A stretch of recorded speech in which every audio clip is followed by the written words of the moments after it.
Ang intense ng mga kaganapan ngayon sa abot kamay na pangarap sapagkat ikakagulat ni Annalyn ang sasabihin ng Lolo Pepe niya kung bakit siya ang napili nitong bibigyan niya ng mana. Dito nga ay kakausapin ni Don Pepe si Annalyn ng masinsinan at sasabihin niya ngang siya ang bibigyan niya ng majority share ng ipapamana niya. Samantala ay mapapapayag naman ni Justin ang ama niyang si Eric, dahil sa Pasko naman nga daw kaya naman ay meron siyang ibibigay kay Giselle, na siguradong pag nakita daw ito ay tatamaan siya ng sobra.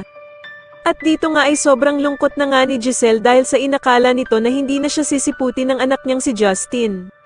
Ngunit nang makarating na nga si Justin ay masayang yayakapin sana siya ni Giselle pero hindi siya papayag na yakapin siya nito. Dito nga ay may biglang ibibigay na ipit si Justin sa ina niyang si Giselle na binigay daw nito sa kanya noong bata pa siya. Kaya naman ay masayang sasabihin ni Giselle sa kanya na siya pa nga daw ang nagkabit nito noong bata pa si Justin.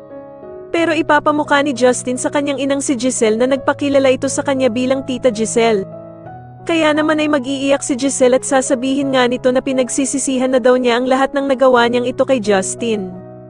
Samantala matapos nga ang ginawang pag-utos ni Don Pepe kay Kin ito para hanapin ang kanyang apo, ay malalaman niyang ang buhay pa ang anak ni Giselle.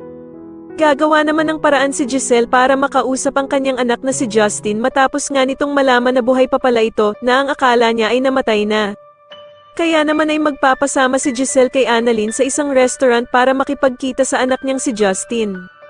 Sa kabilang banda naman ay kakausapin nga ng bruhang si Moira ang anak niyang si Zoe tungkol sa mamanahin nito kay Don Pepe.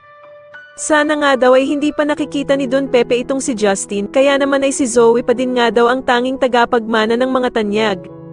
Sa tingin nyo ano na naman kaya ang gagawin ng bruhang mag-ina matapos nilang malaman na hindi magkakaroon ng mana itong si Zoe kay Don Pepe? Mas lalo na nga talagang nagiging exciting ang mga susunod na kaganapan kaya naman ay mas lalo pa nating abangan ang mas lalong gumigandang abot kamay na pangarap. Maraming salamat po sa inyong panonood at sana po ay ma-subscribe nyo ako. Maraming salamat po.